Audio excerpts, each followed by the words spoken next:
And so I would like to ask Madam Chair if we could have an exit interview, maybe one or two officers that are leaving. And just if they have concerns, if they don't, no problem. And if they don't want to do an exit interview, that's fine too. Just thought I would make that offer because you offered that to the chief appellate court judge too. And I thought that was a good idea, just so we can hear what, what they have to say. Yeah, remind me who the officers were that left, Willie Burke and.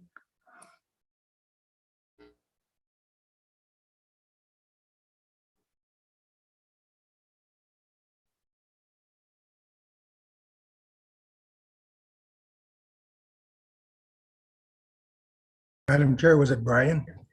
Okay, hold on. Go ahead.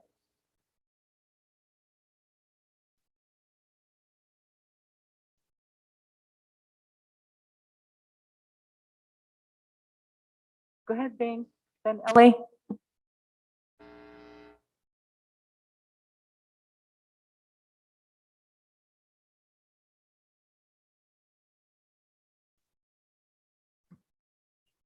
I don't know if he heard you, Madam Chair, but mine is just a comment regarding the exit interviews. I'm hoping that we can formalize that somehow. I feel like we've been picking and choosing who we're allowing to do exit interviews, and we need to be consistent across the board if we're gonna go that way. Okay, Jen, can you make a note of that to work with personnel through Lisa? Comment? Bing, did you have something? Yeah, I would just say, and was it Brian, the one that exited, was the other officer that left the force?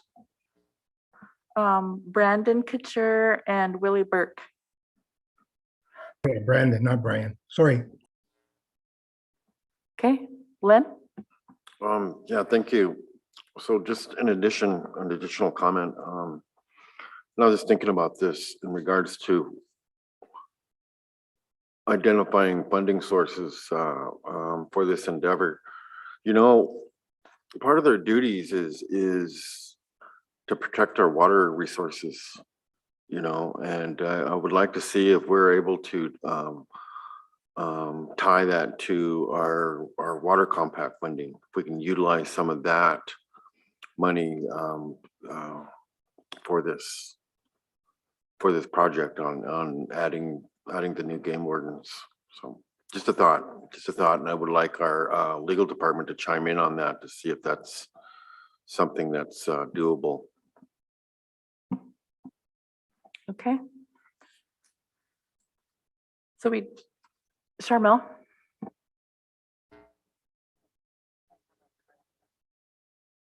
Yeah, let's move on to the minutes. Go ahead. Thank you. Thank you, Madam Chair, and sure, Abby or Donna, whoever's with us. I'm on page, page 3. Excuse me. The discussion with DHRD about the waiver of the background check. There's a sentence toward the end that says Patricia commented.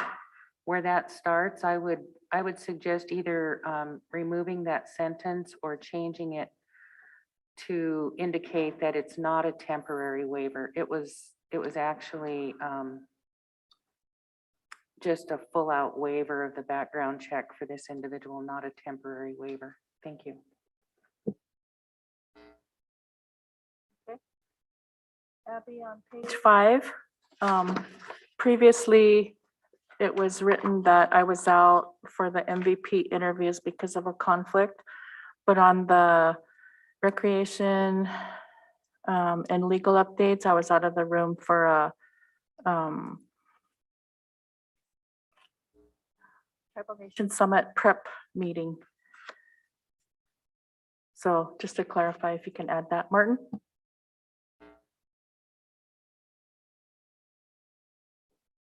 On page 2, on my COVID update, I want to just correct that it's the third highest cause of death in Montana.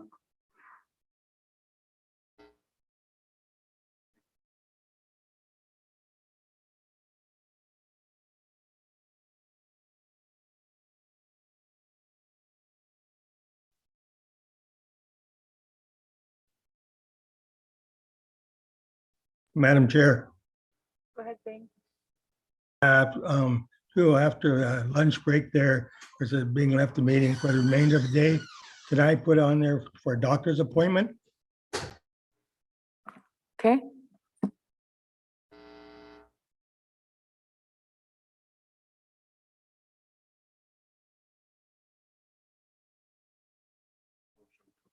With corrections. Okay, motion by Len, second by Martin to approve the minutes with corrections. Are there any more changes? If not, all those in favor?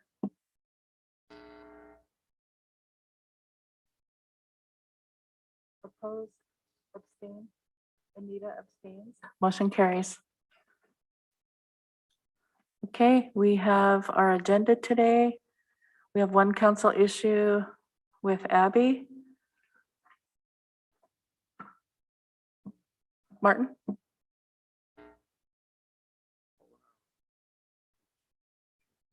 Open, please.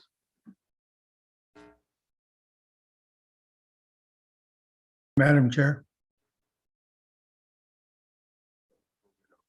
And I'll give an update on the investigation.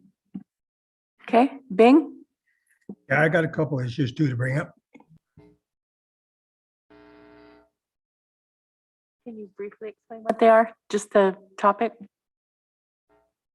One is for the cleaning the complex, and I had some tribal members call me and wanted me to ask Rick a question. Okay. And I had one, which was a flag request for Twiga River School. Are there any others? Charmel? And then Lynn?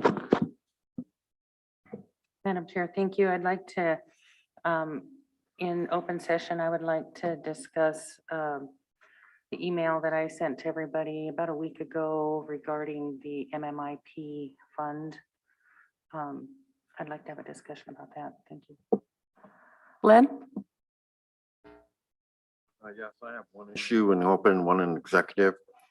The one in executive is regarding the tribal maintenance issue, and the other is an update on the meeting that occurred yesterday with the Lake County Commissioners and the Lieutenant Governor. Okay. Anything else?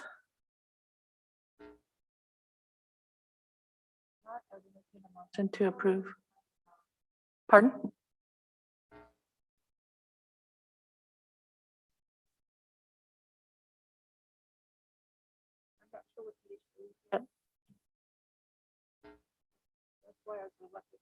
I'm on there, but I think I'm forgetting something. So it's not intentional. I'm not trying to hide anything. I'm just saying I'm gonna put my name on there in case I need to use it. Okay. I'd this- make the motion, Madam Chair. Motion by Anita to approve the agenda with additions.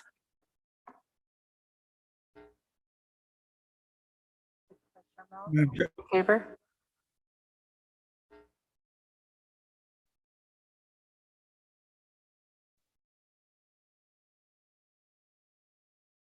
Motion carries unanimous.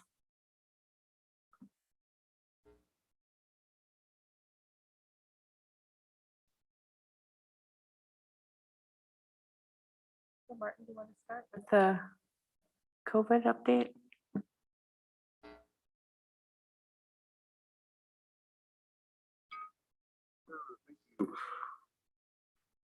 So, I guess, for an actual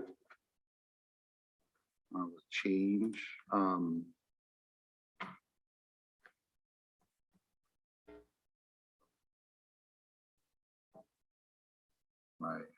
the numbers. So, the numbers in Lake County are actually improving.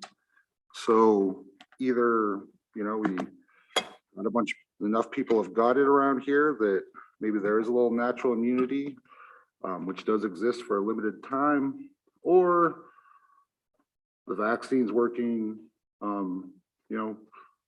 Honestly, who knows? It's just actually nice to have some good news.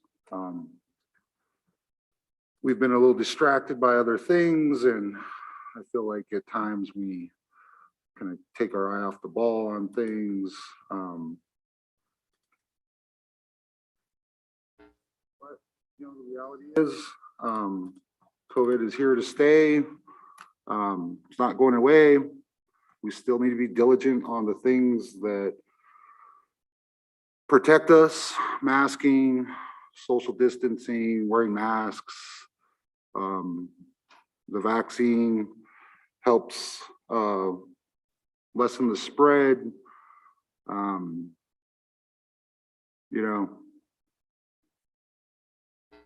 Just let's pay attention to what's going on out there. The numbers are up there. 153 cases, active cases. And again, that is what has been tested for. I usually multiply that number by at least 2, because usually there's another person that's got it. 20 hospitalizations in Lake County right now. That's a pretty high number. Definitely make sure that we are doing everything we can. The other thing we could look at is flu shots. That definitely helps prevent people that have the flu potentially occupying beds or spaces that, more severe people with COVID.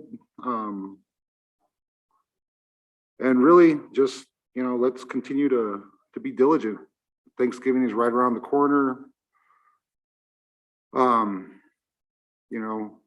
Think of the elderly people, the immune compromised people in your families, and really decide whether or not big gatherings are what you need to do or what should be done. I thought last year was the last year we'd have to make these kind of sacrifices for the good of our, our more vulnerable population, but unfortunately we are where we're at. And so protect your own, do your best. The big fear right now, again, in addition to COVID, is long COVID. They're saying about 10% of the people that got COVID have that, which is, going to be a big number. So we're looking at continued care of people that have symptoms, and there's no real explaining what or why they're having those. And again, it's kind of a multi-stage approach that you need to do to protect yourself. One thing probably doesn't protect you, but layers of protection help. So mask, vaccines, good hygiene, avoiding crowds, avoiding close contact,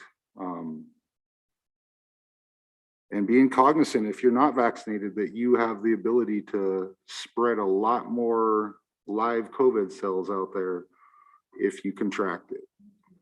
So again, think about that. Just let's go into this holiday season with the right attitude of thinking of others, being kind, doing what's best for everyone. So condolences to the people, 81 in our community in Lake County that were confirmed COVID. The last update I gave, I don't even remember what that number was, but that is a big jump. It's at least, I want to say 15 that we've lost in whatever, maybe the last month since I had these actual numbers posted by Lake County. So condolences to all the family that have lost, the people that still struggle with that loss. We're in a very sad time right now, and so mental health as well. We need to going into the holidays, that's a hard time for a lot of people. And I know personally, people in my circles struggle. This time of year, days are getting shorter. Be cognizant of mental health, reach out to people if you feel they're struggling. And if you feel like they're not struggling, a lot of people put on a good face, but you can tell that they really do struggle with a lot of what's going on. So thank you for the time, and I'll continue doing this until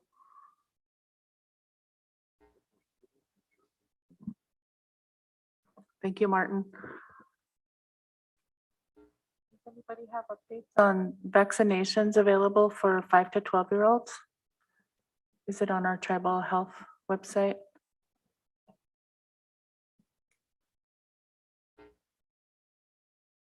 I know they're available locally, just don't have the specifics.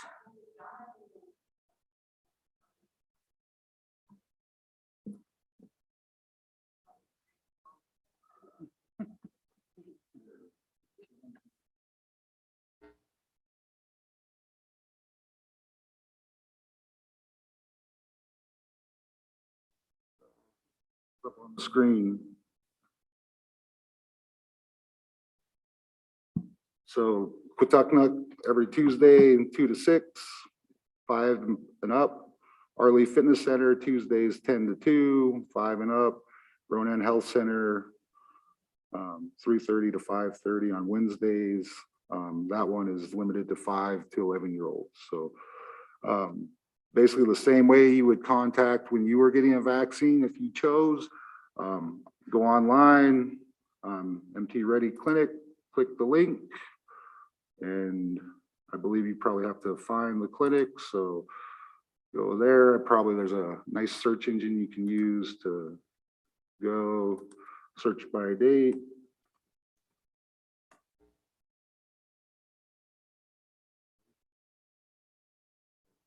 Sign up. Very simple. Appointments are available. Get out there and get vaccinated. Maybe we'll have a thank you. I'll leave it at that. Thank you, Martin. Did you want to go over your other issue? Sure. So the incident that occurred that in August that tribal member brought in accusations against 2 council people, that has basically concluded. There are a few kind of housekeeping issues with the report that we needed to take care of, protecting some identities in case this does go public, and we will be, well, I'll be presenting that on Tuesday. Thank you. So have we all been emailed a copy of the report? No, the report's not going to be emailed out. It'll be hard copies. There'll be 11 created. We'll put some kind of identifiable marks on there just to the fact that information has been leaked within this body. And so to protect everyone, it'll be hard copies on Tuesday. Okay, thank you. Bing, did you want to go over your issues?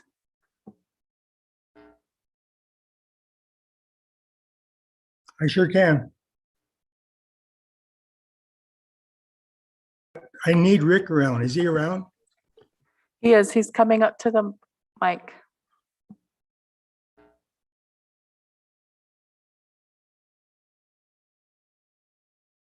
Thank you, Madam Chair and members of the council.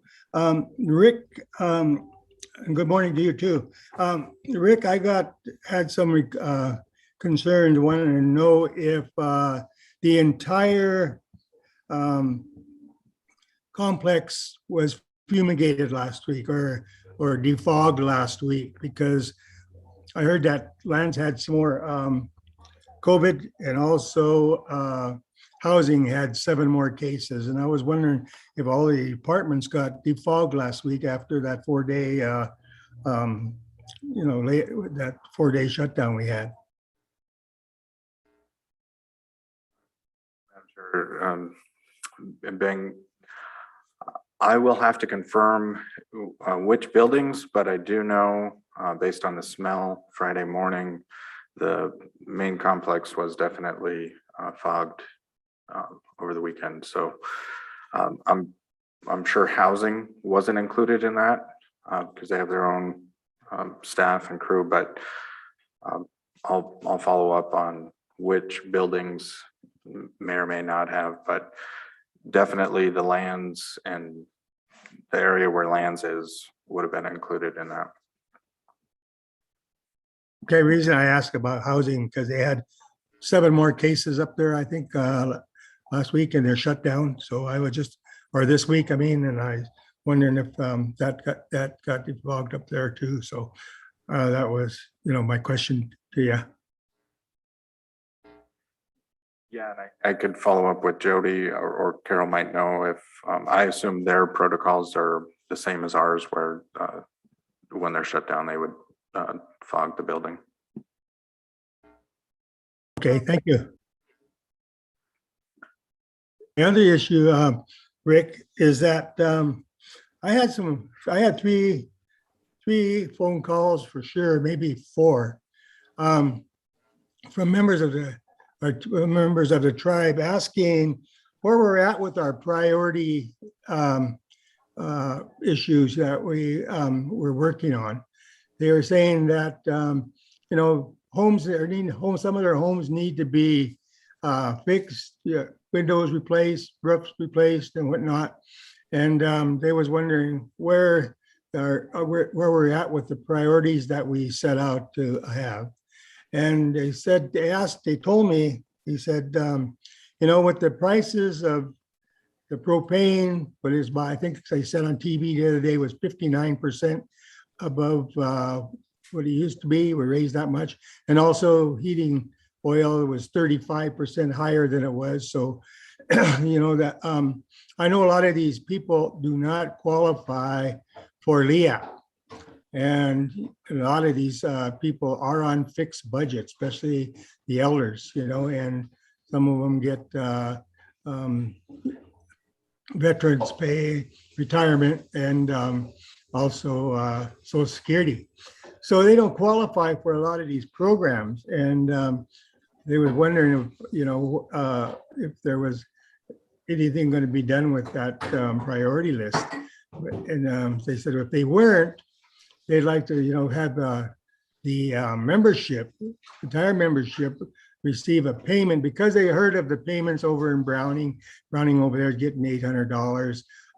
Rocky Boy is getting a payment, and also the Crows are getting $300 and $500 for vaccine shots over there. And also they're supposed to, I heard they're going to get a payment too. So, when they hear all this, Rick, first thing they want to do is they want to ask us if we're going to give a payment out. And I told them, I said, I didn't know where we're at with the CARES funding and also COVID funding. If we had any more money in those from them payments or not. And I said, I know ARPA money we have. I said, but I don't know where we're at with that ARPA money, because I know we have 3 years to get it spent, but I don't know where we're at with it. I know we paid out $2,000 each for the membership, but they were asking if we could get another payment before the end of the year. And I said, well, I'm not sure if we can do that. I know that the per capita payments, have been approved already and whatnot. And that's what they went on last spring off of the per capita payment last year. So I don't know whether we're going to be able to do that or not. But I told them I would bring it up, and if there is a chance of doing that, for the people, I wouldn't mind making that motion to do that. And the reason I want to do it is because we have all of our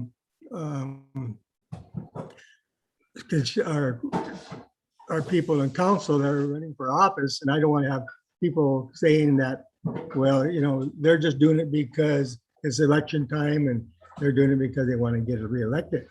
But I'm not up for reelection, so I wanted to bring this forward. So, there's no, they won't be brought into this thing that's why they're doing that. But anyway, I wouldn't mind, if we can do it, I'd like to, and if we're going to make a $2,000 payment back, or this coming June again, I'd like to just, give them $1,000 down and $1,000 in June. And that's what I kind of wish that we did last year, but unfortunately we paid the whole 2,000 out. But anyway, I was just wondering if there's a chance to do that. Like I said, if there is a chance, I wouldn't mind making that motion to do that. Go ahead, Rick. Yeah, thanks, Madam Chair. And thanks, Bing, for the questions. I'll start with the payout question. The $2,000 that we paid out, based on the guidance that we have from Treasury, and to clarify, that came from ARPA. The $2,000 is the annual cap, at least our interpretation of a stimulus payment type of cap. So if we did another one before the end of the year, it would,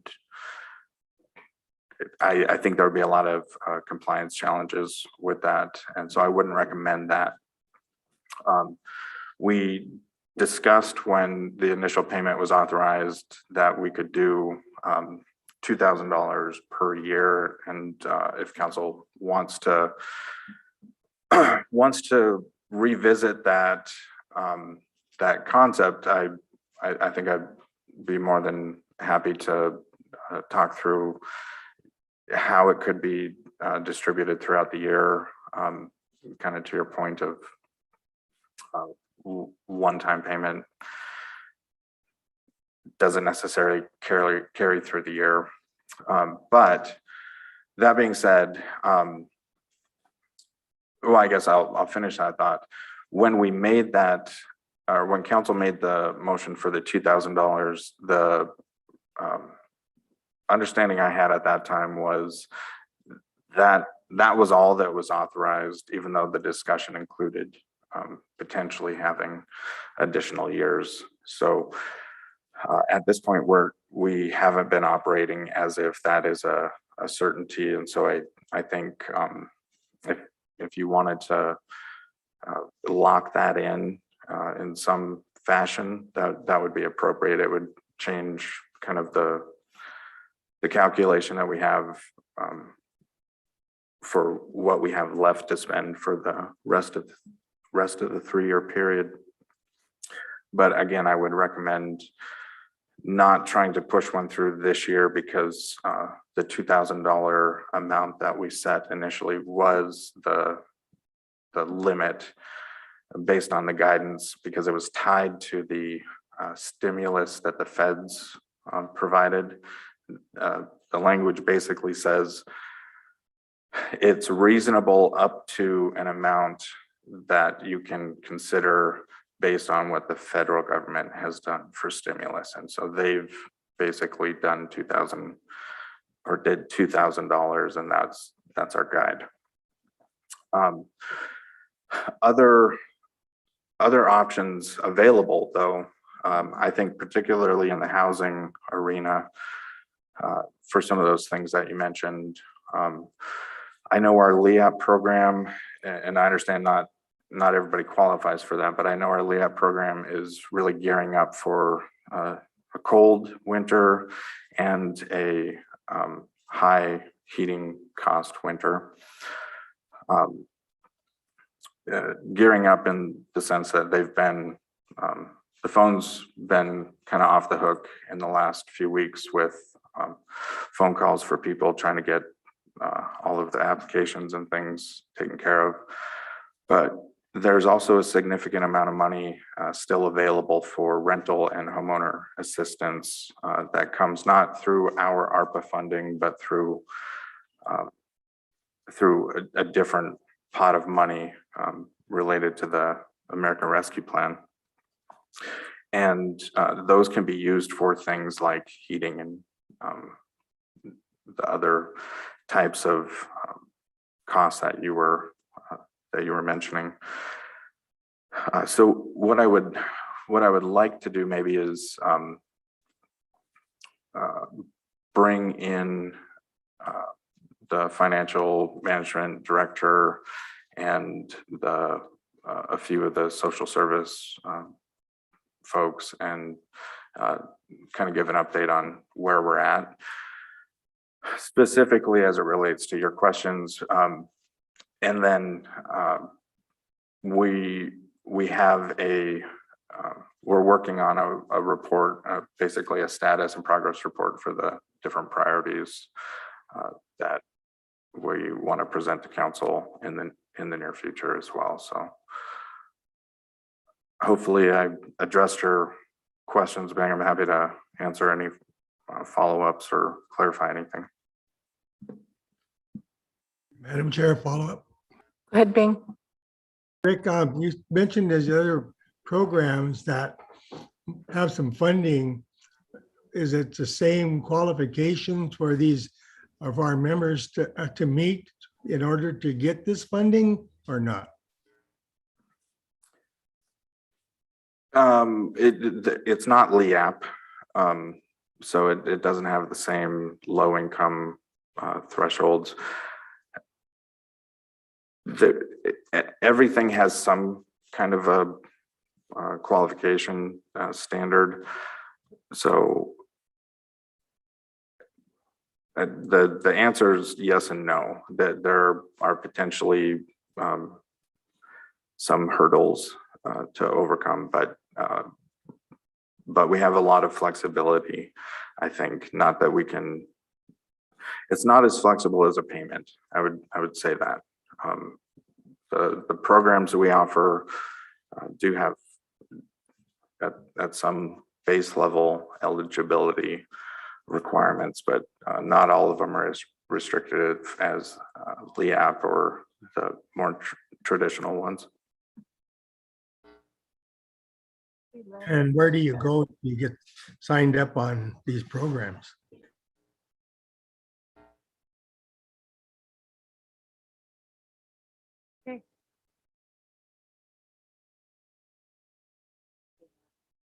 Madam Chair, did you hear?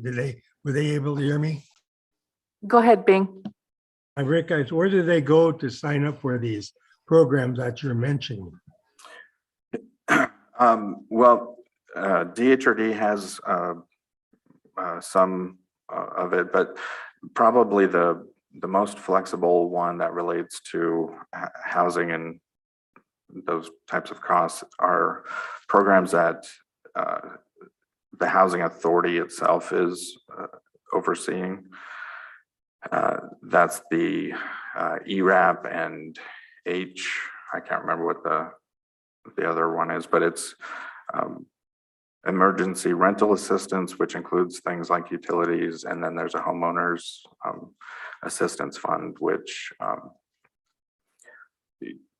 has a slightly different focus because it's for homeowners, but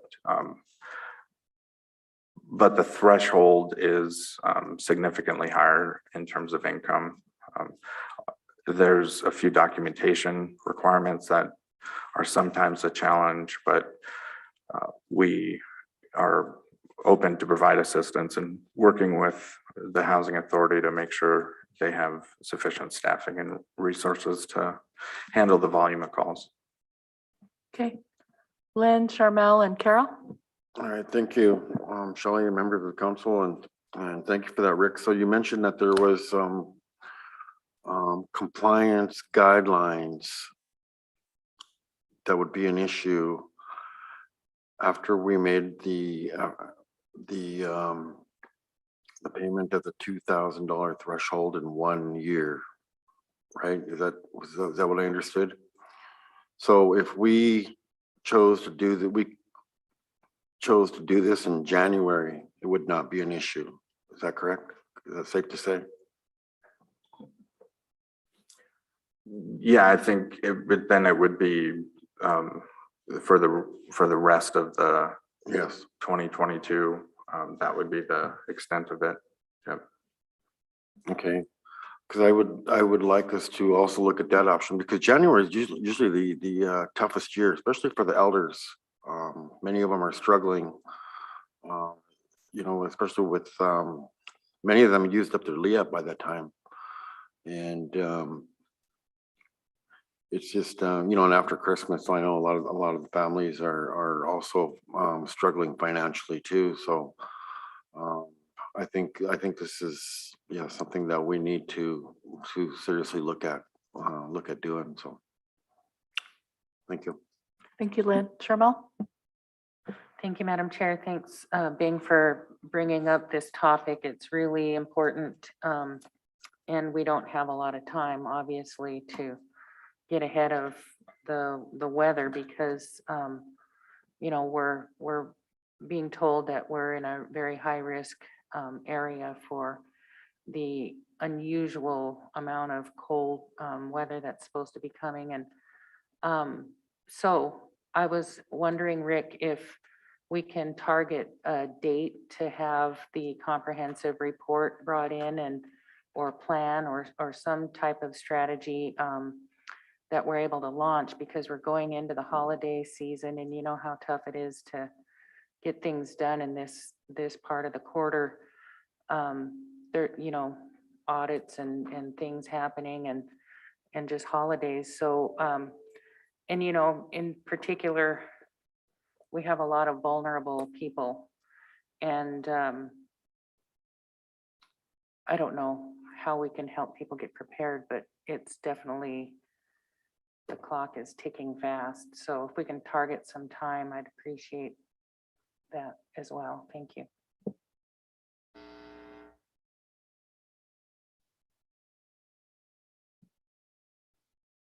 Yeah, I think we can be ready as early as next week, but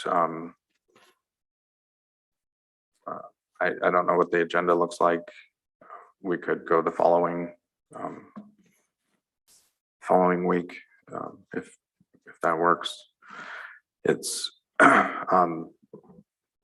I think the thing that I want to bring forth is actually more based on this conversation. It's more than the plan that we're referring to, because in truth, we're already doing a lot to address the things that are coming up that are just part of our normal department activities. And so I don't want to shortcut or not acknowledge the work that all the staff are doing already in preparing for those things.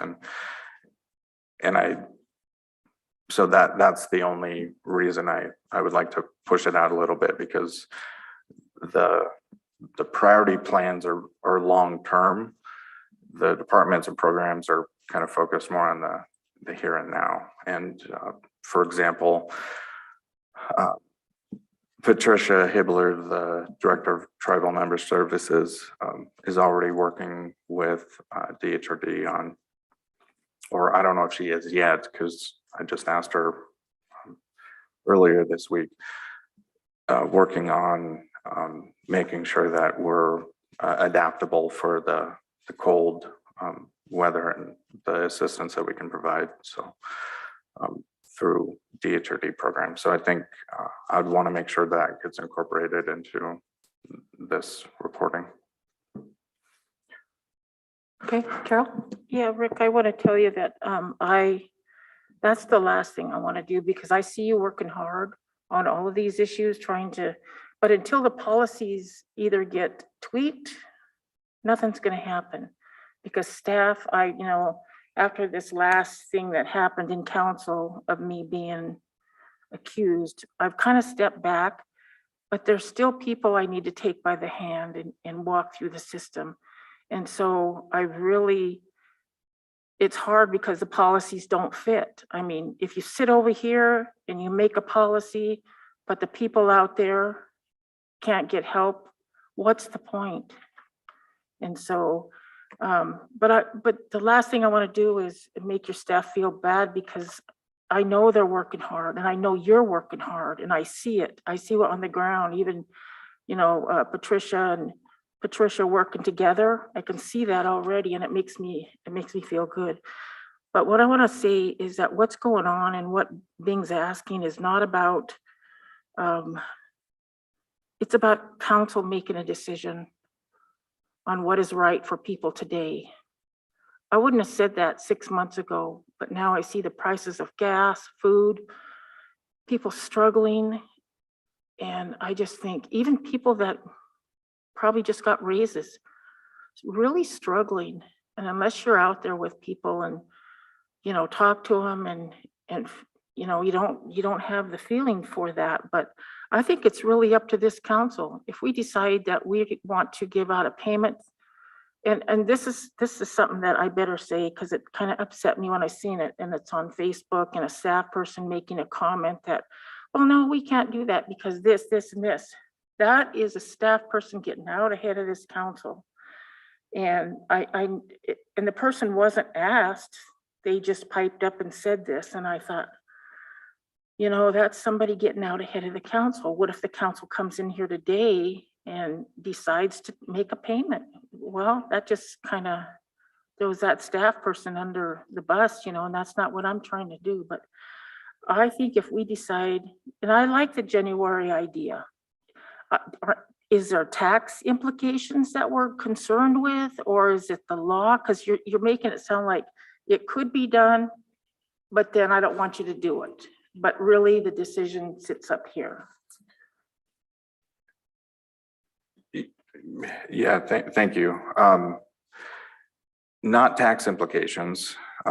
There's no real tax implications of these payments, but the risk is significant that it would be considered an unallowable cost, and therefore of a significant amount, about 15 or just under $16 million at $2,000 per member.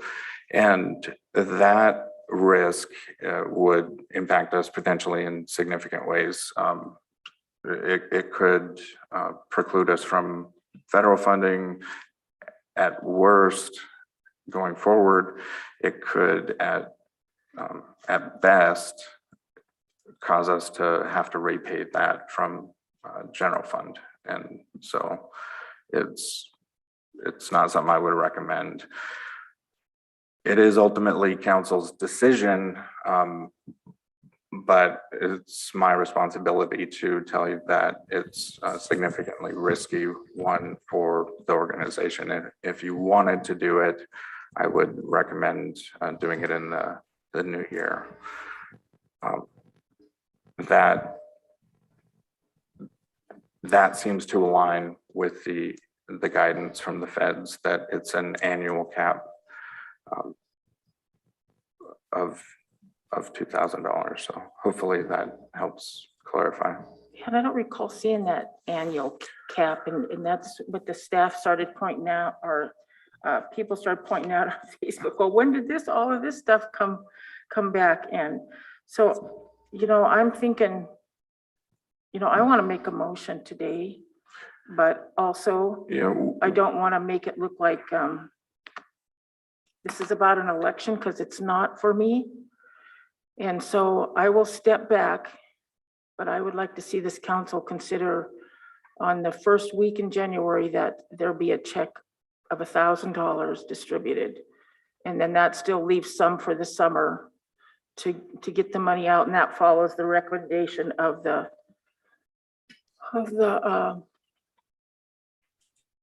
like you said, the rules of the money that's coming out.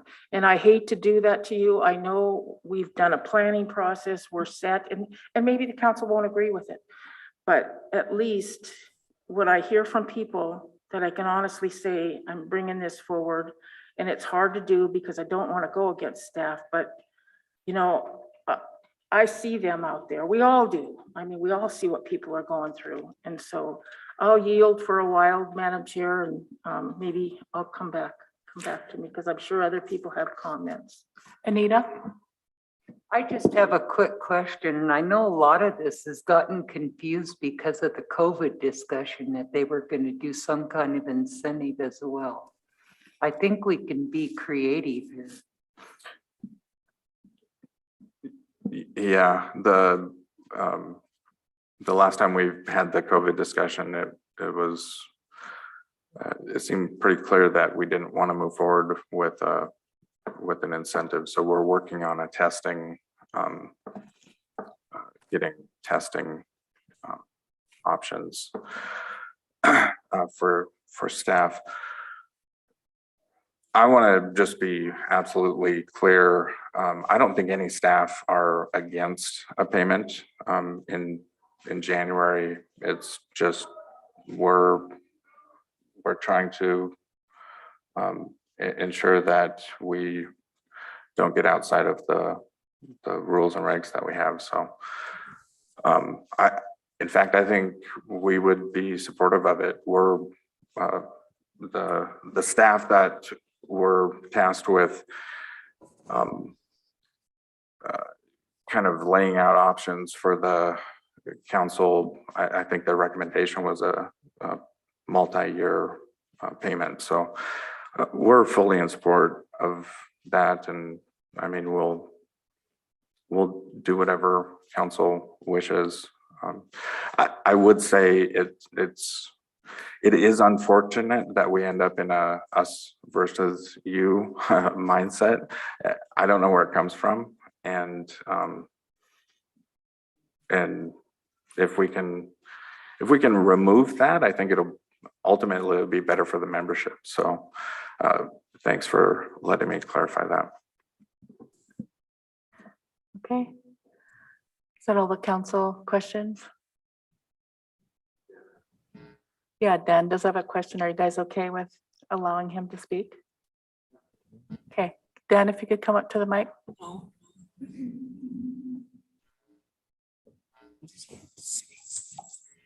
Good morning. Yeah, my question was just, Rick, I was here when you guys first had the discussion about giving out the $2,000, and they were talking about federal guidelines of the reason that they can do it is because the feds gave out $2,000 of that money. And so that's why the cap was put out there.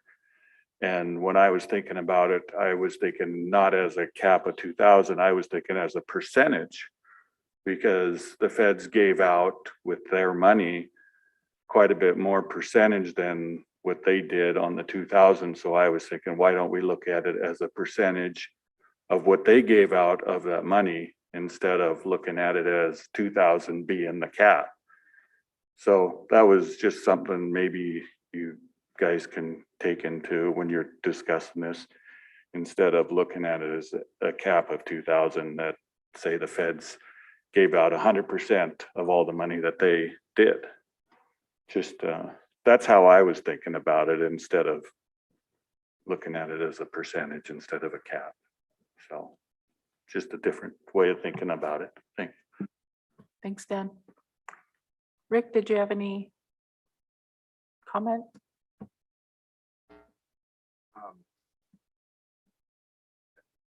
I don't have the rules in front of me. I'd have to look, but I'll have our compliance folks follow up with that. I do think they tied it to an amount, though not a percentage in the guidance. Okay, thank you for that. Let's take a quick break before we move into the resolution approval by Tribal Health. Our meet and greet was canceled. Okay, Madam Chair, so we'll go into Tribal Health after our break. Go ahead, Bing. yeah, before we break, I was gonna ask Rick, I said, is that what Lynn Len mentioned, is that a possibility that we can make a payment in January or not? Because like I stated earlier, is if there is, I want to make that motion, we do that. Yeah, I think that's completely appropriate. And if you want to make a motion, that would be fine, but we can also bring a resolution back in December and, you know, get the Ts crossed and the Is dotted. A motion to make us do that, I think would be appropriate if council wants to do that now or before we bring the resolution forward. I'll make that motion, Madam Chair, to have that resolution provided to us. Okay, motion by Bing to have Rick bring forward a resolution authorizing $1,000 payment in January. Is that what you're saying? Yes. Okay, second by Anita. Questions? All those in favor?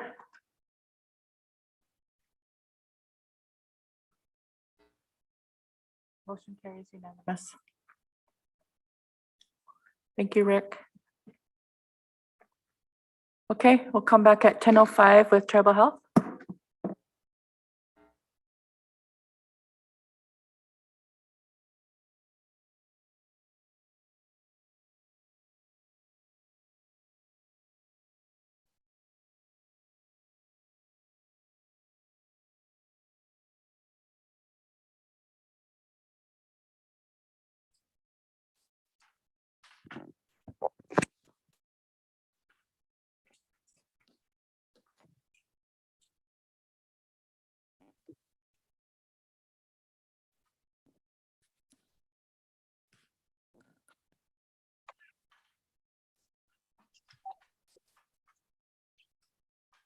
Okay, what do I do?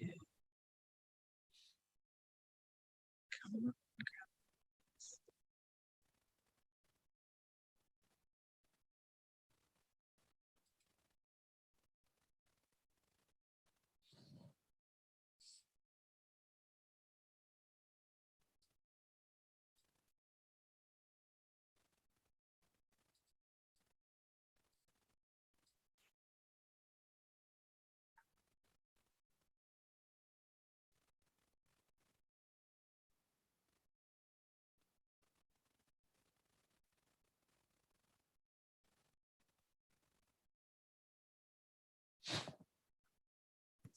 Lois, we're on break.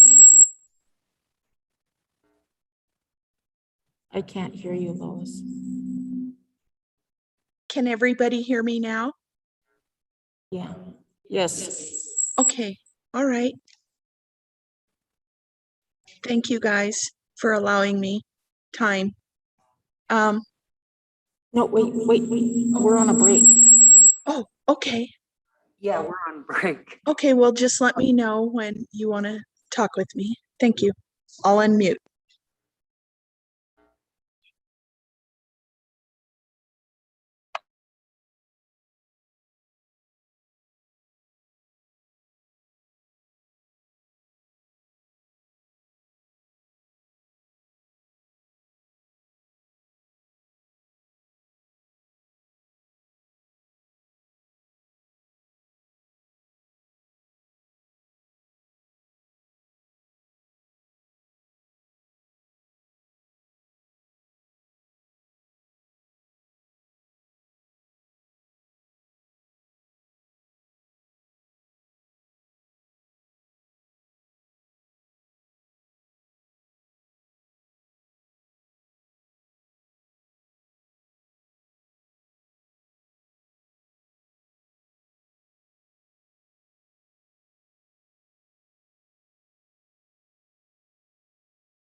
Okay, we'll call the meeting back to order.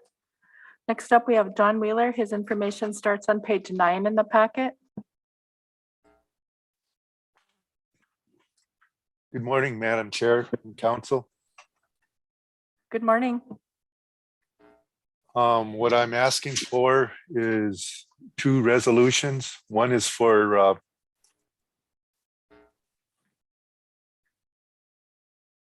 $2,500 grant to support tribal health department's continued effort against COVID-19. And it supports employees as they return to work and adjust to new challenges presented by the COVID-19. It is essential to provide safe work environment and safe patient care.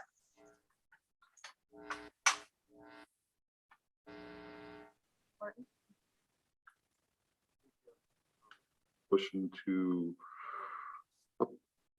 apply for the grant from, I think it's Henry Sheen. Thank you. We have a motion by Martin to approve the grant application.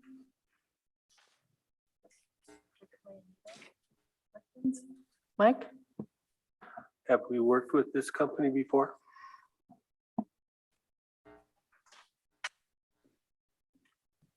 On that, I couldn't really tell you if we have or haven't.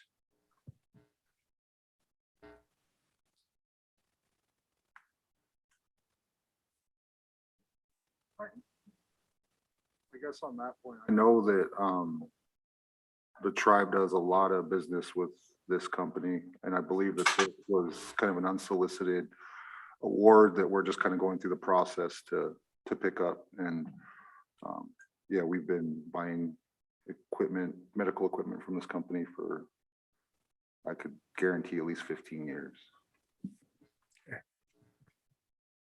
Okay, any other questions? Gone through contracts and grants.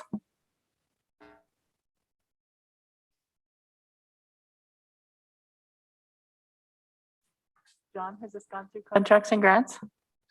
Yes. Or is going through contracts and grants. It was presented to Charlene and she didn't get back to Joe as far as I know on that. Then the next one, All those in favor? oops, sorry.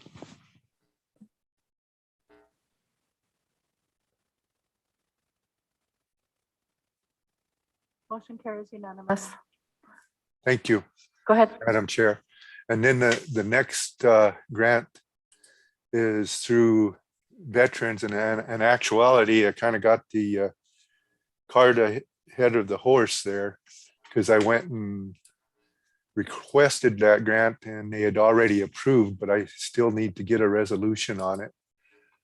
Yeah, we don't have that in our packet. If you could provide that at a the next Yeah. meeting. Yeah, because I, don't have it in the packet. okay. Yeah, I'll get that to you then. I'll find out why it didn't get sent with this one. Thank you very much for your time. Thank you, John.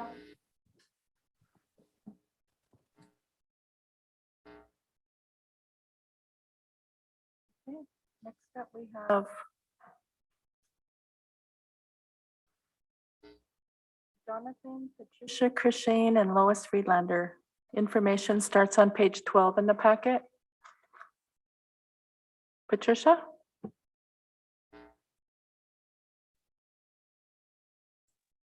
morning, Madam Chair and the rest of the council members. Constance is having issues getting on. I'm waiting to see if she's going to call in. Don't know if there's a pending call on your board or not. She's unable to get into the Zoom and she needs to be present for this discussion.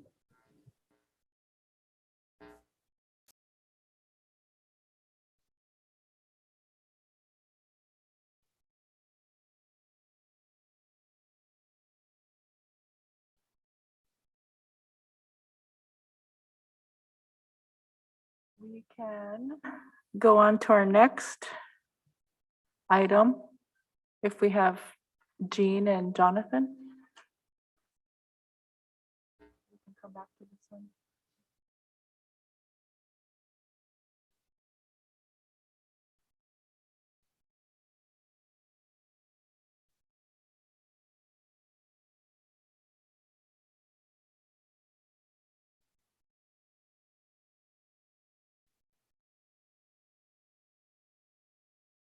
Okay, there's Constance.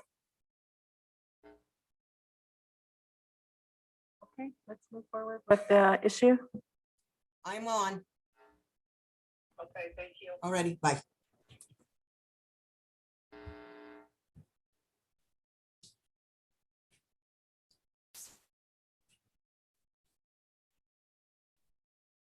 Lois, did you want to present the issue?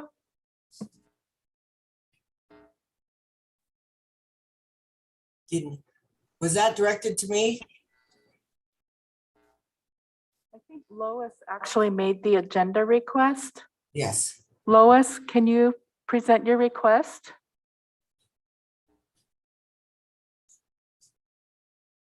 You're muted.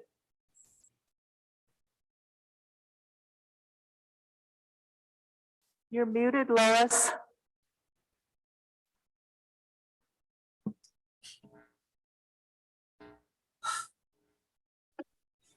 Okay, can everybody hear me now? Yeah, we can hear you. Go ahead.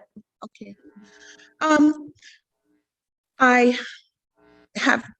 coming to you today as a caregiver for my elderly mother, and I'm here to request that she receive a 12-hour shift to carry her through the night. She has transitioned from geriatric care to more or less palliative type care, and she needs, almost 24-hour coverage. And I don't feel that a nursing home would serve her well at all. And I'm hoping that Jonathan and Rick Inyas are available, because I talked with Rick about this in October, hoping that he would find out whether or not there would be a way to kind of reprogram or streamline some type of monetary assistance so that elders such as my mom would be able to receive nursing type home care in their homes rather than have to be admitted to a nursing facility. And so I don't know where I was never able to reach and discuss this with Jonathan, but I did talk with briefly with Rick, and I never did get back with him in the interim to find out if he had found out how Tribal Indian Health Service funds our tribal organization to provide services, such as what I'm asking for. And if there are monies available to pay that additional shift. And I would certainly hope that we could all sit down at some point.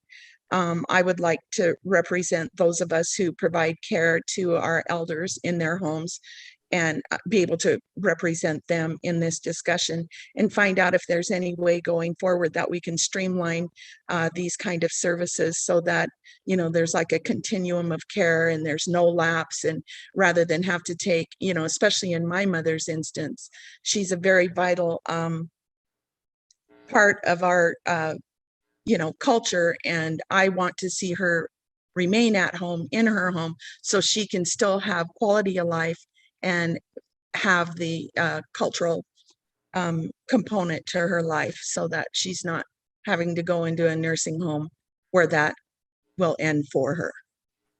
So is there anything we can do? Bring a collaborative team together. But until I just don't want to be left with, oh, well, we'll look at that down the road. I would like an answer today whether I can get a 12-hour shift. And then I would also like to know if we can all sit down and find a way to start planning for long-term care so that I think we're more efficient at it. Thank you, Lois. So I don't know if you're aware, but we just hired on our Director of Tribal Member Services, Patricia Hibbler, and there she is.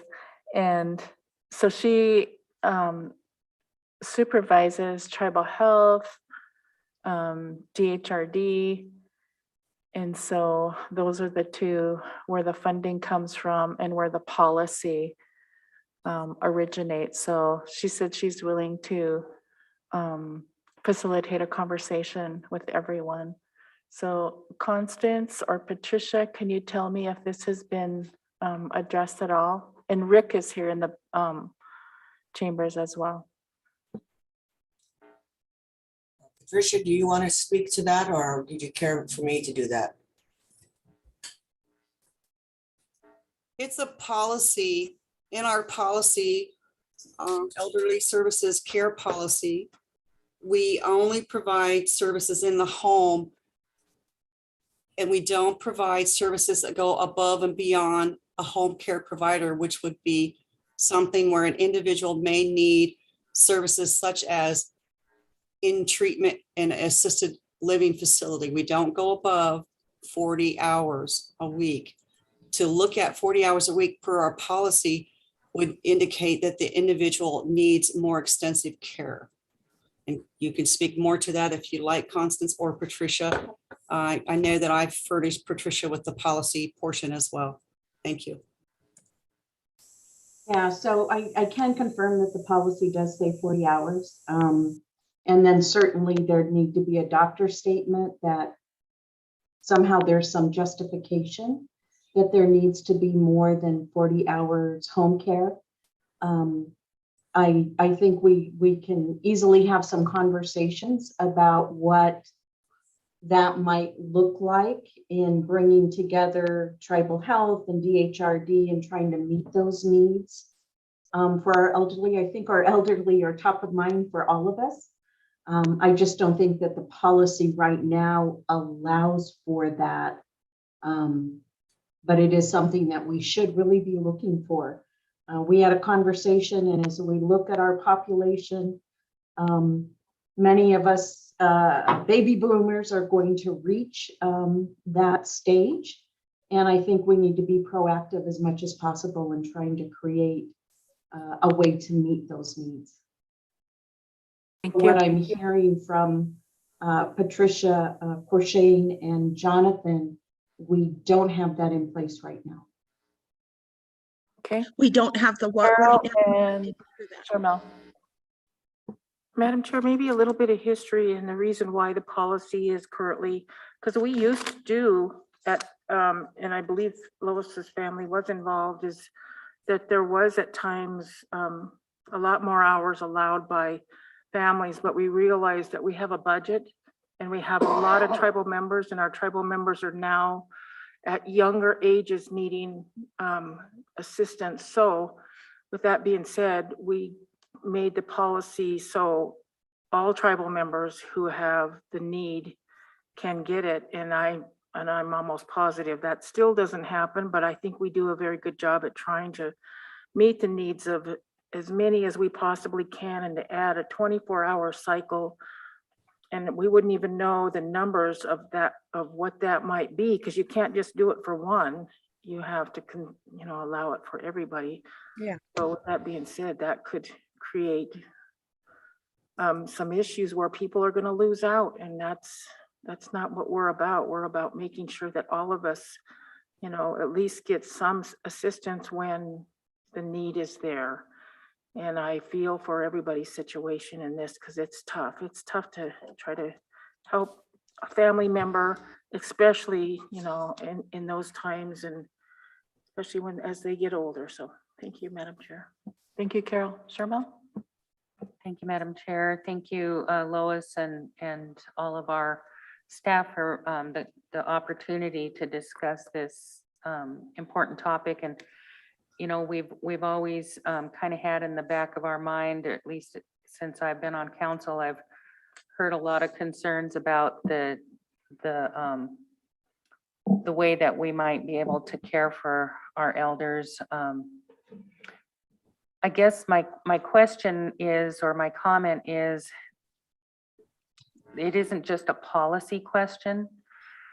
In my mind, it's also a question about the level of care that's required for this need, and how that is staffed professionally, what kind of equipment needs might go along with that level of care, And so I think it's more than just policy. And so I think there's more that we need to evaluate, I guess, and figure out how to support. And as Carol just mentioned, there's also the population, understanding the needs of the population. And I think, Patty, you bring up a really good point as far as the aging members of the boomers, the baby boomers. And, in our future, there's going to be the COVID boomers too. So anyway, yeah, it's a level of care concern, and I'd like to know, how we address all sides of this, as well as I hear what you're saying, Lois. You want some sort of an answer today, but I think, I don't know how we tackle that right today, but very interesting and a good topic to overcome things. Thank you, Sharmell. Rick? Thanks, Madam Chair. Yeah, I'm glad you brought up, Sharmell, the level of care. That was when Patty and Patricia and Constance and Jonathan and I met. That was your first day, Patty. We and talked about this. One of the things that became clear to me was the policy cap at 40 hours. And Patricia mentioned it a little bit, but the distinction between level of care, when in our policy, I think it would be good to send it out to council. Just as a reminder, there's 4 tiers, and those tiers are increasing in activities that are provided, but they don't get to they never really get to the home health hospice kind of level. This is my non-medical understanding of it. But when you get to needing kind of above and beyond what is there, then it's really a medical issue, and we're not equipped right now to do that. But we did talk about trying to more actively engage the nursing program and finding long-term solutions, because we know that there's going to be a need for a mix of in-home and potentially facilities to serve the membership well going forward. And it's a big issue. But the distinction that helped me was that medical, when does it become a medical treatment need versus kind of a assistance need. So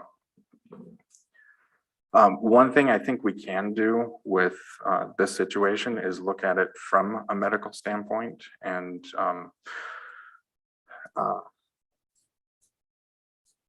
I think maybe help spark that conversation. And what I mean by that is our policy within DHRD clearly is designed to get up to a point where then the medical professionals need to step in, and maybe we can just see what the needs are, and if there's any options through tribal health or some other way we could potentially help provide the care that is needed.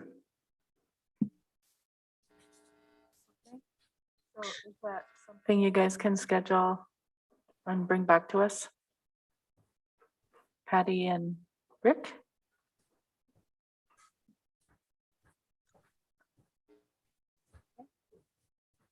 And maybe reach out to Lois for her input as well, for the things that she mentioned.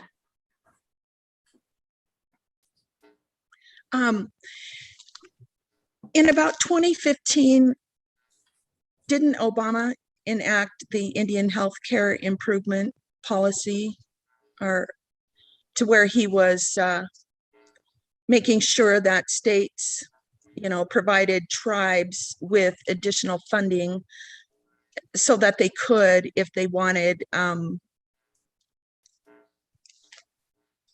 do their own nursing home care, build their own nursing homes, or if they chose, provide that type of care in the home. And this is a question I had for Jonathan Owens. I'm not understanding whether or not we have funding to provide additional care in the home, providing, the extent of actual, medical care is not that would require them to be in an actual nursing facility or a hospital.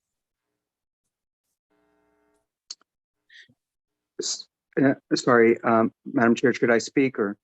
Go ahead, Jonathan. Thank you. So I want to make sure I understand correctly before I answer. You're kind of asking the services we provide and what the difference is between like our clinic services and in-home care. Is that kind of what you're asking? I'm just wanting to know if Tribal Health ever received additional funding to provide extensive home or extended home care hours to tribal members in their home. And So, Jonathan, I think this is THIP, and it is the funding we actually talked about when we met a week and a half ago. right. In terms of, from my understanding, in terms of the earlier question regarding the Affordable Care Act, so we are not reimbursed in the same way that the external or for-profit, nonprofit healthcare organizations are. So we typically operate in other venues. We didn't get an increase is what I'm trying to say because of the Affordable Care Act. In terms of HCBS, as they call it, or home and community-based services here. But we do have a tremendous amount of access to grants, and those grants, unfortunately, aren't always long-term. So in order to build those programs for those home and community-based services, we're working with Rick. We've actually had a lot of conversations about maybe we could approach the council at some point, maybe to develop some of these programs, because we want them to make sure that we can afford to keep them forever, not just 2 and 3 year grant programs. And forgive me, Rick, if I'm speaking out of place here, but I think we all have a goal for providing another layer of care, but we're not able to do that immediately. Well, how long out are we? Lois's question that I do know that Northern Cheyenne does have a nursing home facility, and I believe Blackfeet. And I just came from the STED Commission meeting yesterday, and Rocky Boy is using their business planning grant to do a feasibility study for Chippewa Cree. So there are models out there from other tribes within the state of Montana that we could look at as a long-term solution, if that's the direction that we want to go. So Lois, did you have something? Yeah, I am aware that Crow, Blackfeet, and, I believe it's the Eastern Cherokee do operate their own nursing facilities, which is good. And I don't know the cost effectiveness of providing elderly care in an actual nursing home type setting, or allowing the elder to remain in their home with, maybe CNAs who can do, some of the medical, meet their medical needs that they're licensed, to provide.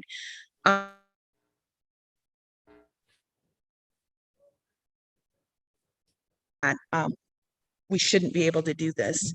And I think it's real wise for us to start planning now. I took care of my 96-year-old grandmother who told me, if you think the first 50 years goes by fast, wait for the second 50 years. Don't blink your eyes, you'll miss everything. All of us are just around the corner from needing a real good, seamless care system And I think the goal here is to try to keep us in our homes for as long as we can. And when it does come to where we do need that real extended care, that should be there. And we should be able to, set some kind of strata or find out how we're going to do this, because, we're going to need, I think they said American Indians and Alaskan Natives are, their elderly population will grow 2.5 times by the year 2030. So, and of course, we're hoping that, available when we get old, we don't know. And like Carol says, we have to be real careful in how we're able to apportion out, the care monies that we currently have, so that we're able to reach as many people as we can. But I think if we sit down and we really take a look at our population, and that's what I had hoped I would hear today, what are our numbers? How many do we have in the 89, 90 to 100 year category? And can we prioritize that age group somehow, some way? And even more so, if they're vital to their communities, can we further prioritize them, make them more of a priority? And I'm really hoping that somebody will tell me, come on in, let's sit down and let's see. I know of 2 other people in my same situation who, it really gets difficult. Many of you, I hope, never have to cross this bridge, but I can look at 3 of you that I know of right now that are in this same situation. You do have elderly parents, and the last thing you want to do is turn them over to people who don't really know them and don't love them. And so I want us to bring about a new and revised elder service delivery program soon. And I want us all to sit down and collaborate and, not drag this out to where it just becomes a dying issue.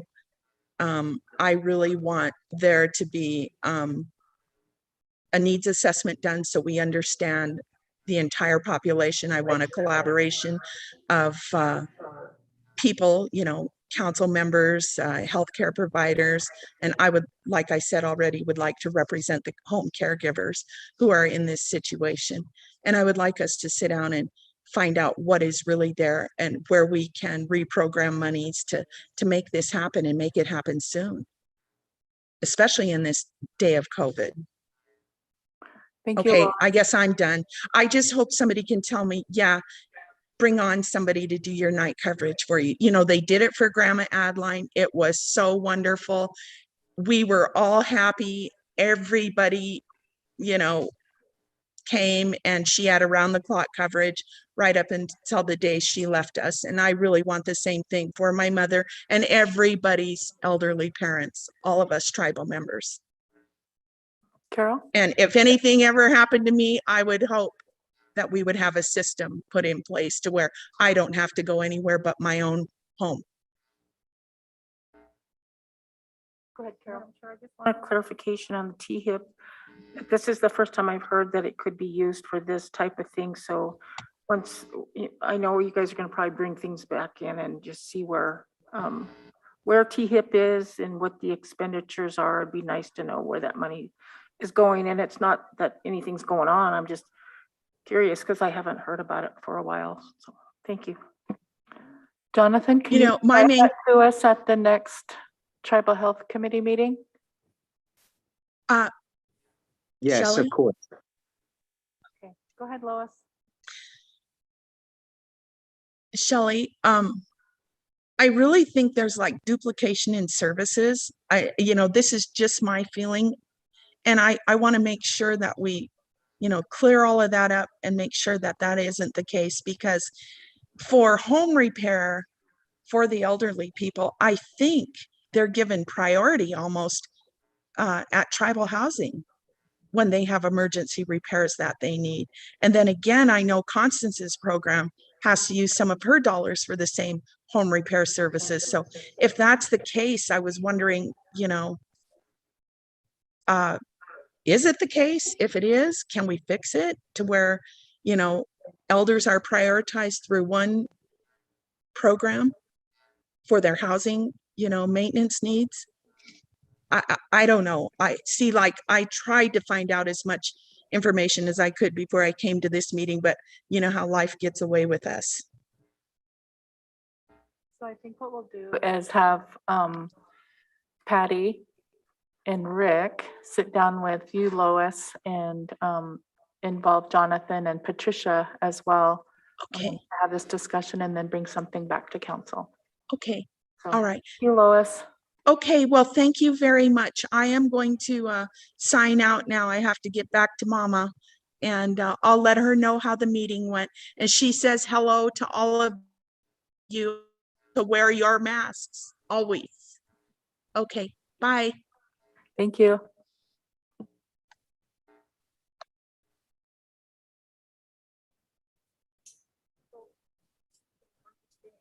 Them to entertain the 24-hour care, or, I mean, because if they're gonna sit down, I mean, what else is there to consider besides the 40? Well, I think we have, a lot of things were brought up today, that what did you call it? The level of care, the long term. I mean, we have a whole bunch of issues in front of us that was brought up today. So Yeah, I guess I would like just some discussion on it. I would be, just, no disrespect, but it'd be nice to be a part of those conversations as a council, because you guys bring to the table a lot of great stuff. And so it would be nice if that discussion would just happen in here with the council, so we can all kind of hear the same thing. I think we'd be happy to do that. The discussion, and I think Lois hit on one thing that's really,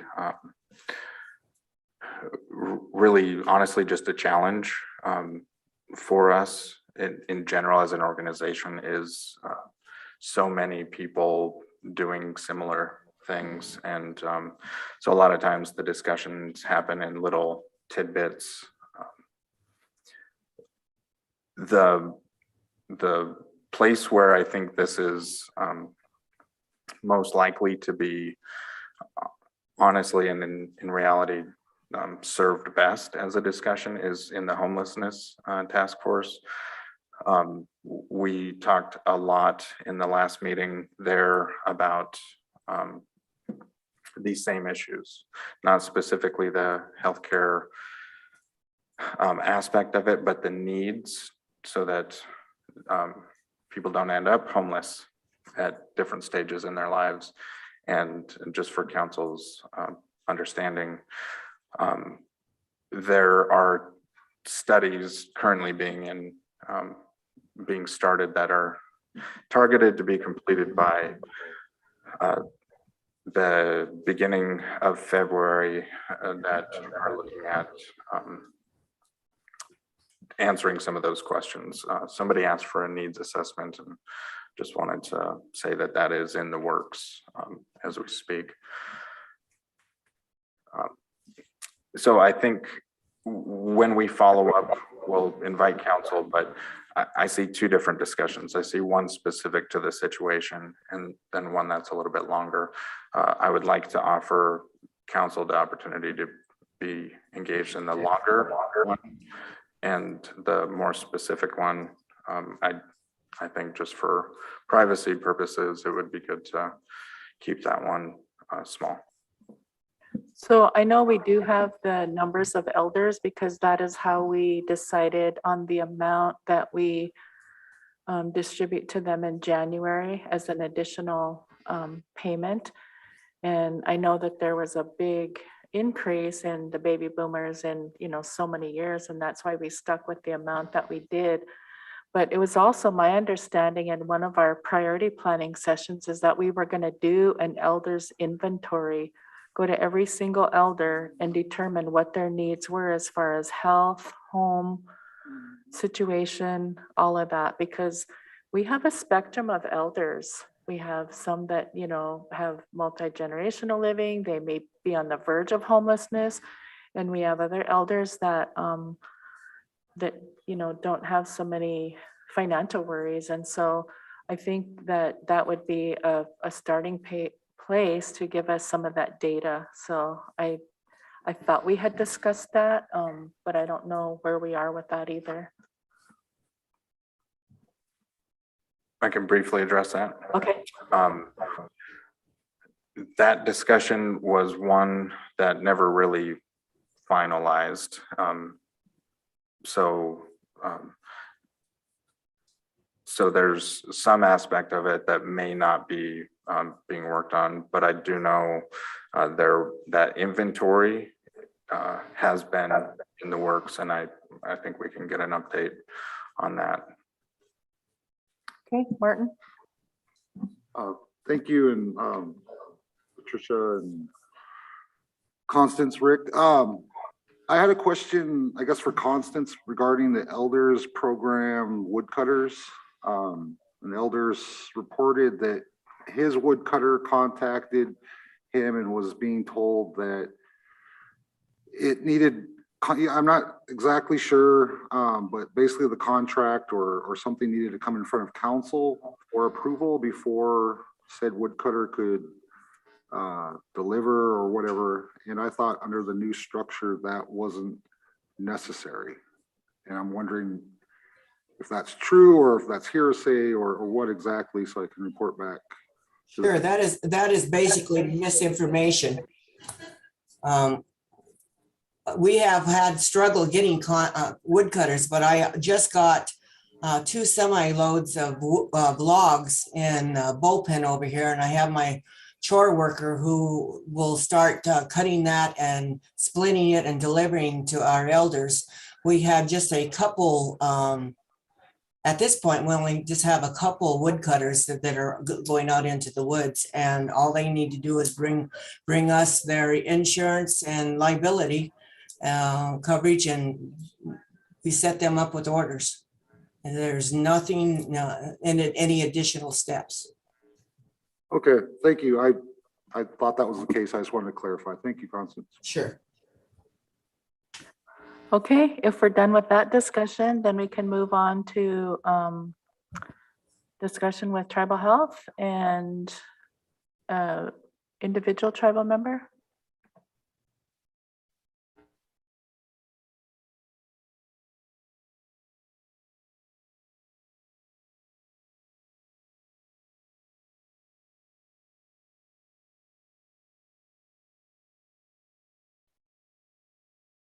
Do we have Jean somewhere? Is Jamie or there's Jean? Yeah. Good morning, Jean. Hey, good morning.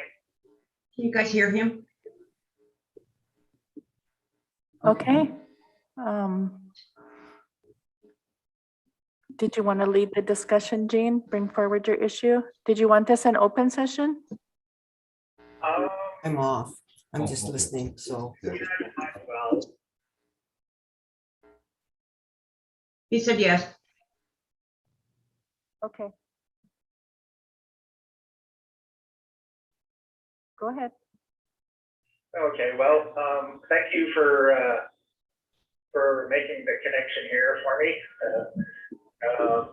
So yeah, this is kind of referring back to the October letter requesting a scheduled telephone conference call with you and the rest of the tribal council on my thoughts about creating a standalone coronavirus team to address hospital patients who are being discharged for home health care and home care services. And so in the second paragraph of that letter, it's just basically just kind of stating really about the experience and impression that I had while I was hospitalized. And then toward the end, it's during the call here that I would discuss and expand on the following.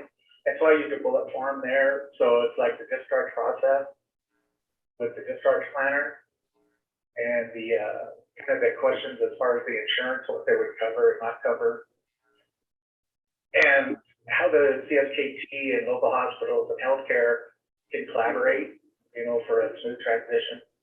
And then finally, the why create a standalone coronavirus program or team.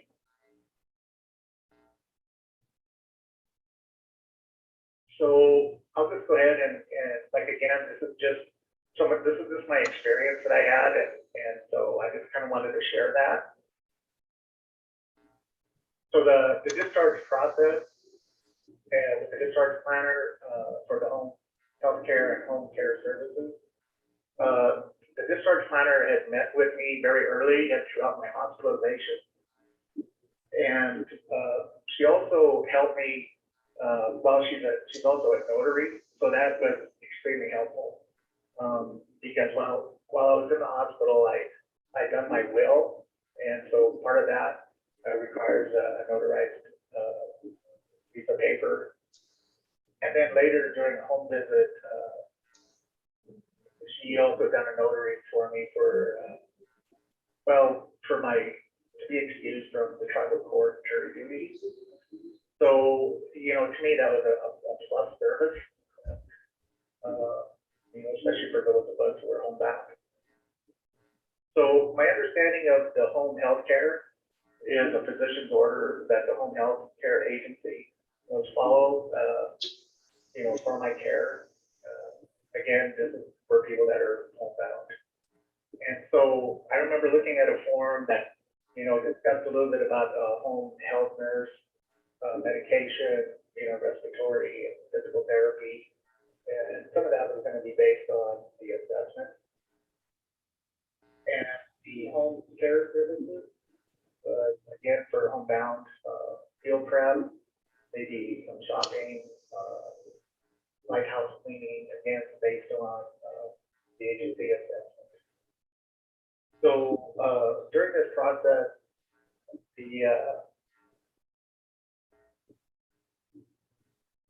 the person came in and so when we start talking about the services, my insurance will cover, it will not cover, what are the other options? So I was advised that my insurance would cover the home health care expenses, but would not cover the home care service. So some of the other options would have been if I was on Medicare or VA. Apparently those, if you are enrolled in those, they will help cover the home care services. So once I was advised of that, I suggested the DHRD tribal program, and I did give a little misinformation. I did call it thicker elderly, but later on I was corrected. But anyway, so that's kind of how that went as far as the option. And so number 3 would be how the local hospitals and healthcare can collaborate to provide tribal members a clear transition of health service.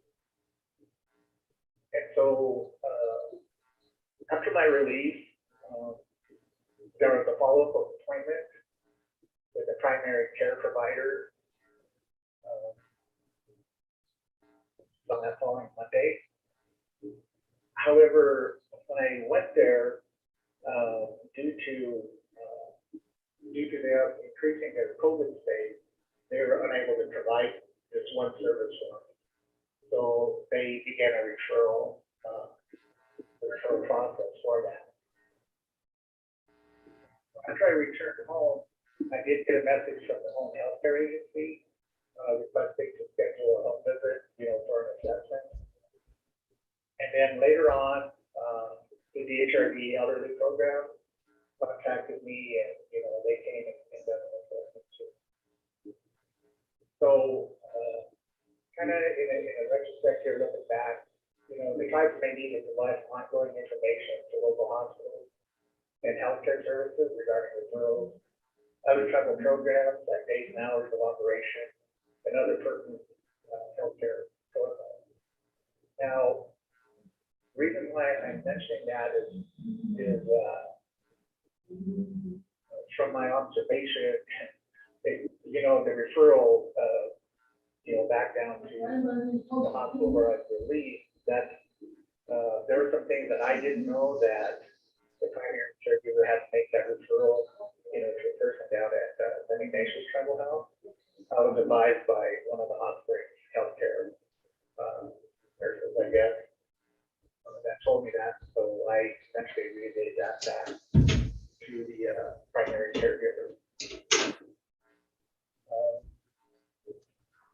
So Jean, it almost sounds like there's some noise in the background there and we're having trouble hearing you.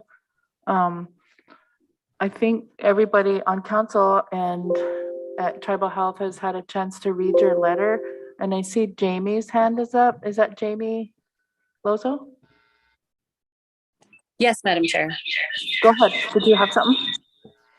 Yeah, no, I received Jean Lozo's letter, and it really spirited a conversation between me, myself, and Chelsea Kleinmeyer, and trying to really improve and make the transitional care from patients being discharged home from the hospital. And we try to improve that better and make it a better process. So me and Chelsea sat down 2 weeks ago, and we devised a plan to where our care managers, which are nurses that are in each of the communities, they are handling our case investigations now. So as soon as we get a positive case, a tribal positive COVID case, our care manager for that community is reaching out and doing all the case investigation and contact tracing for that patient. And then if that patient so happens to go in the hospital, that care manager is reaching out to the discharge planner for that hospital that that patient's at and saying, hey, I'm a nurse for that area. I am, if the patient needs any help during or after the discharge, I'm here and available for the patient. And then at that point, then it's in the patient's hands to reach out to say, yes, please help Tribal Health. I want Tribal Health to help us. So Jean's letter really speared that change that is occurring, and that has been implemented as of Monday. And so far we've had 4 patients that have been hospitalized, and those care managers have reached out to the hospital and is helping facilitate the discharge of that patient when they are ready to be discharged. Okay. Thank you for that, Jamie. Is it also available to those that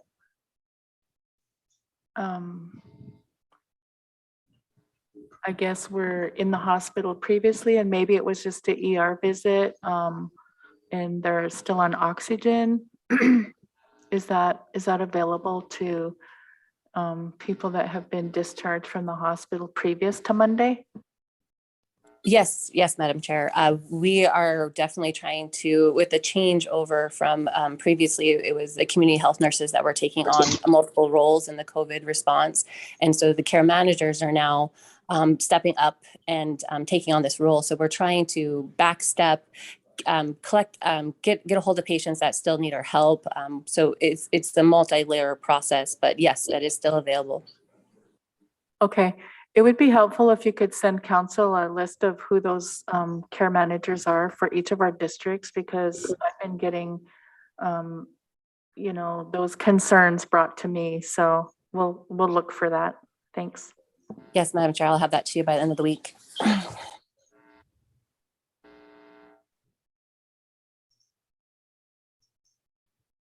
Charmel? Hello? I really appreciate, Jean, that you've brought this conversation to us, because recently my husband and I were able to assist a friend who was hospitalized with COVID, and unfortunately, ultimately he passed. But he was in the local hospital here, and his concern when he phoned us was that he needed help with some specific legal things that he wanted to make sure were taken care of. And I phoned Jonathan Owen that day to ask if there was any certain documents available for this type of situation, such as, a last will and testament template, or a power of attorney template, or, it was that type of concern that the individual had. And he's an elder tribal member and didn't have anybody to turn to really at that point. So this is really super important. This was a Friday that we ended up working on it, and we had to reach out to a private attorney associate that we had to help us help him because on a Friday, the resources aren't available here at the tribal complex. And fortunately, there was, George Ducharme was working Friday in tribal lands, and we were able to access the succession form designating a successor for a home site lease, and that had to happen. And George and Desiree were able to assist us in getting that form done. So there was a lot we were able to get done, but unfortunately, because of working hours and different circumstances, a couple of things weren't completed. And that had to do with beneficiaries for other things. So so those are the kinds of things I think that I hear you talking a little bit about, Jean, and I think they're really important that we try to figure out how to make all of that available, because that did bring a lot of rest and relief to the patient at the time that, you know, he was really in need to get some things off of his mind and worries. So I think it's really important. I don't know how we can get our own little,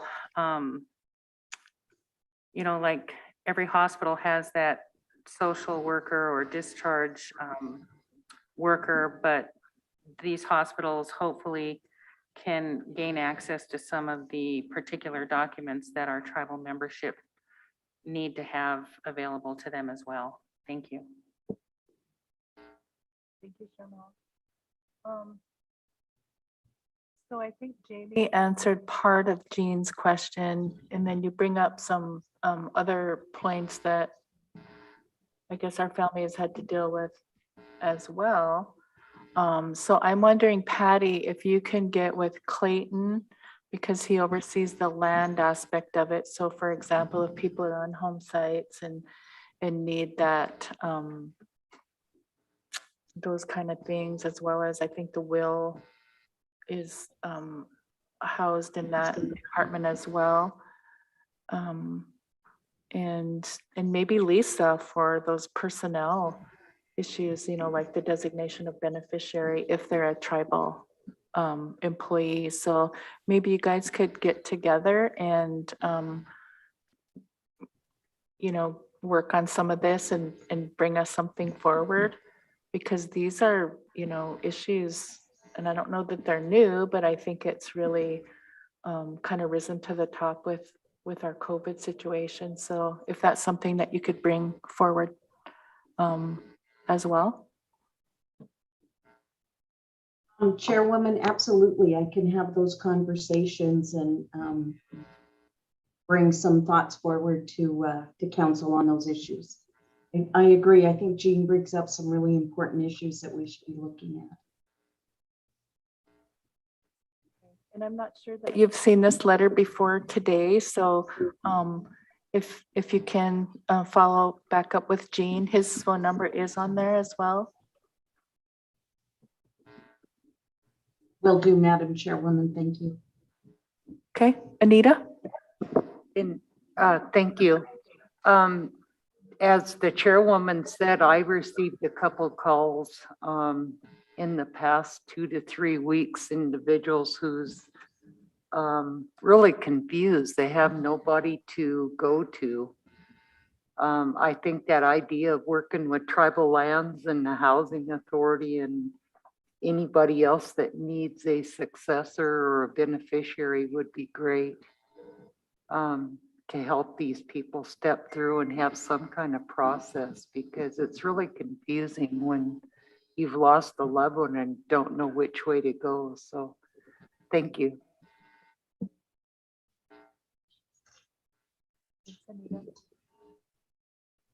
Well, thank you, Jean. Oh, okay, so yeah, I'm not quite done yet. There was the last bullet that I was gonna address. And as far as the background noise, the only thing I have on is my computer, my lights, and my concentrator that provides air. So I'll try to be quick on this last bullet here. And so finally, why create a standalone coronavirus team? And so one of the things that I thought about was the coronavirus team staff members would be able to conduct research, development, and implement a new program, being able to work with different organizations for similar goals, and to understand the importance of to retain experience and information within the organization.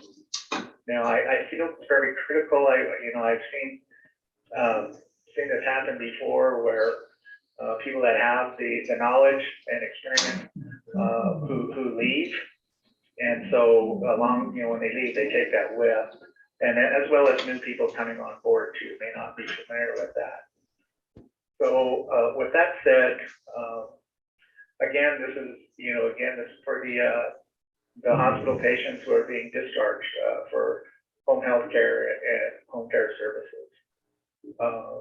By considering what services that would help the patient who is homebound. Again, the notary it was just a plus, But also, people of all ages will be hospitalized for the coronavirus, and they may need different home health care and home care services. And again, the cost, of course, there's the insurance and the other options I kind of mentioned earlier. One of the things though that I thought about was that some tribal programs are funded by grants, but have certain restrictions to follow. So a coronavirus patient competing with a non-coronavirus patient for grant funds, whereas a standalone program would fund the patient as another option for coverage, therefore not infringing on limited grant funding. So I do appreciate the DHRD elderly program for their help.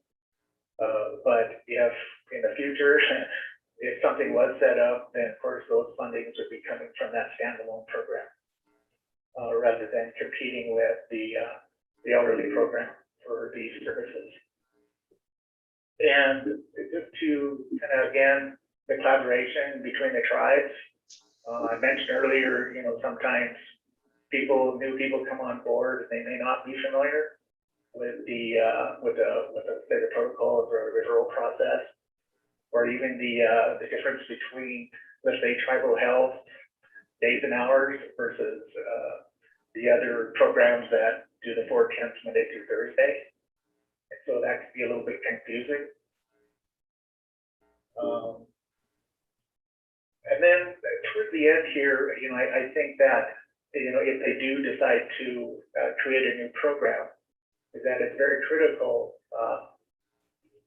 for the team to see how the patient and other healthcare providers in tribal programs evaluate the new program.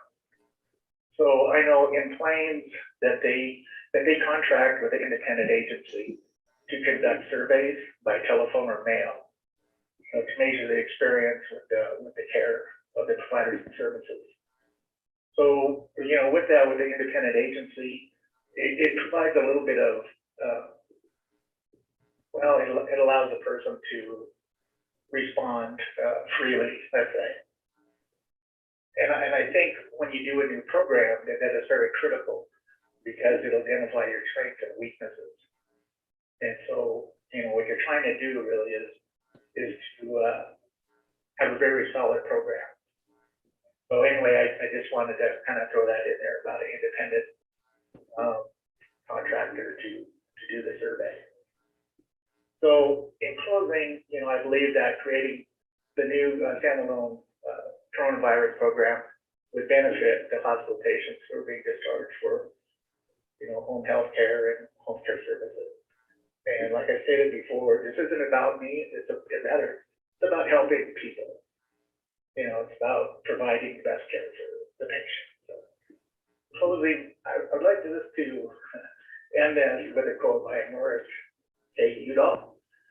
Politics and issues come and go, but in the end, we'll all be remembered for the way we treated other people.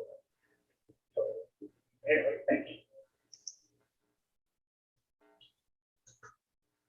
Well, again, thank you, Dean, for bringing this issue to the forefront. I know Jamie and Jonathan and Patricia are taking notes. And so I just want to thank you for bringing this forward. And, you know, there's information in the chat there about physical therapy, the gap, or respiratory therapy and the gaps that, you know, Gene has encountered in his continuum of care. So I hope that we can address all of those. And we'll look forward to that report in the next Tribal Health Committee meeting as well, Jonathan. So. Yeah. All right. Well, thank you all. And next up, we have a legal update. Thank you, everyone. Have a good day. Thank you. Thank you. Okay, Jean, there's a message here on the side that says from Patricia Hibbler. Jean, you're not muted.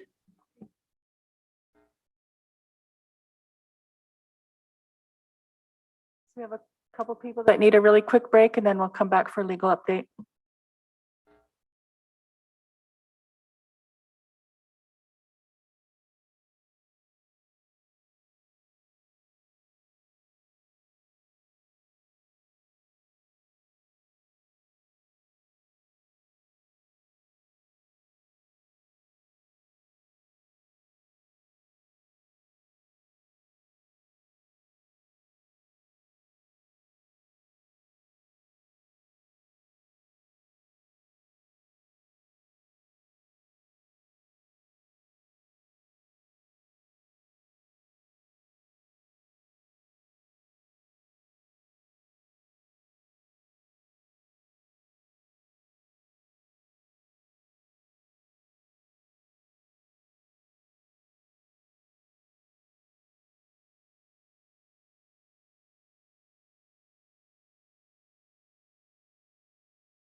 Okay, Rhonda, we're ready for you. Thank you, Madam Chair. Good morning, council. We have an update today and we'll begin with Dan Decker, who has continuing services contracts. Thanks, Rhonda. For this, Madam Chair, I'd request an executive session in case there's any particular contract questions about these contracts. So Okay, we'll go out of regular into executive. thanks.